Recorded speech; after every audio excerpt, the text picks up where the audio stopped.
All right, how about this one?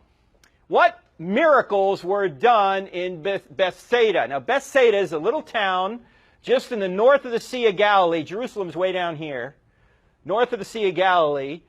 Here's Betsaida. Capernaum is one of my favorite towns to go to, but when you go to Capernaum, we'll see a little bit later, you actually stood where Jesus stood. And there's a bunch of other towns. Here's a new town. Well, I don't know how new it is. It's newly discovered synagogue in Magdala, which is where Mary Magdalene is from. And you got Tiberias right here.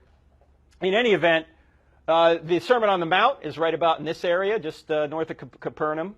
And Betsaida is supposed to have a miracle done there. And here's what Matthew says about the miracle.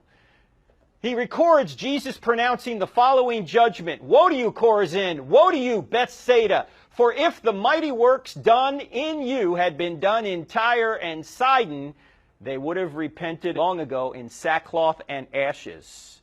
Now here is the puzzle right here. The puzzle is this. What mighty works have been done in Betsaida? Matthew doesn't record Jesus doing any. So it's kind of a mystery as to, well, why would they repent? They haven't seen any miracles. Matthew, what are you talking about? Well, as you could imagine, there's going to be an answer to this, but in order to get the answer, we've got to go to number 5. We're going to come back to number 4. This is a great mystery here. This is the feeding of the 5,000. And Jesus asks Philip where to get food. You say, so what? You'll see why here in a minute, why this is kind of a mystery. John leaves a puzzle. At the feeding of the 5,000, John records Jesus asking Philip, where are we to buy bread so that these people may eat? Now, why is that a puzzle? Other than, well, Jesus is going to do a miracle. He doesn't need to ask them. But forget that for a second. Why would that be a puzzle if you're reading that? At least a little bit of a question. You'd go, Philip? What do you think? He's not the treasurer. Yeah, he's not the treasurer. In fact, he's not really anybody big. If you want to feed 5,000 people, who might you ask? Judas. Well, Judas, maybe he has the money, right?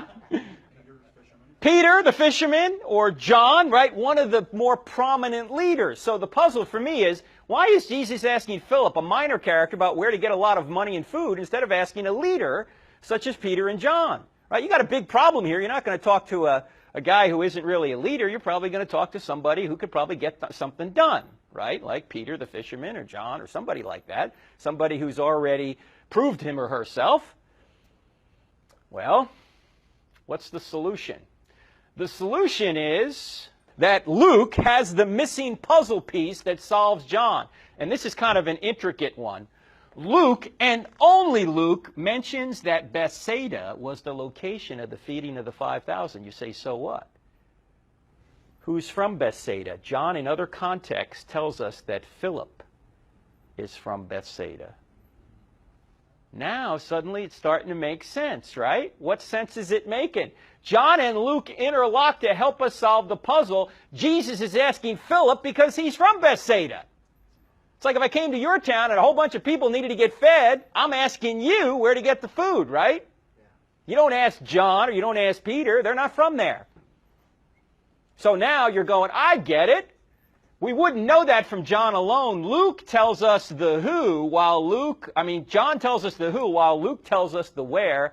Thus, the accounts are complementary. So, not only does John affirm Luke, and Luke solves Matthew, and Mark solves Luke, now you've got Luke solving John. So you have John solving Luke earlier, now you got Luke solving John. They're interlocked. They're interlocked. Now let's go back to the one we were at. What miracle was done in Betsaida? The feeding of the 5,000. But Matthew doesn't mention the feeding of the 5,000 until chapter 14. Why? Because his gospel is arranged thematically rather than chronologically. Matthew's not giving you a chronological account. He's giving you a thematic account. So if you're just reading along, you'd go, well, wait a minute, I haven't heard about any miracle in Betsaida. Why is Jesus getting all judgmental against Betsaida? He hadn't done any miracles there. In fact, one of the reasons that Luke may have written this in the opening verses of his gospel, I He said, I asked people about this. He essentially interviewed eyewitnesses because I wanted to write an orderly account for you, O excellent Theophilus. Why do you think he's writing orderly? Maybe because the other accounts weren't necessarily orderly. They were more thematic, like Matthew. So these or interlocking puzzle pieces from Luke, John, and Matthew, can you get the complete picture? You've got three Gospels now interacting on this one issue or this one event. So not only do you got Luke affirming, or John affirming Luke, and Luke affirming Matthew, and Mark affirming Luke, and Luke affirming John, now you've got Luke affirming Matthew again. Oh, one other thing about Betsaida. It's actually been discovered, they think it's been discovered anyway, that this is the a picture from an archaeological shot of Betsaida right here. They have a fisherman's house, they think, right here. And they also have a live fish tank, this woman coming out of it. And these are the references to Betsaida here in the New Testament. Philip, Andrew, and Peter spent some time there, but Philip is really from there. And John, Matthew, Mark, and Luke all talk about Betsaida. But only when you piece together this story from all sorts of different points in these four Gospels do you get the complete picture as to what's going on.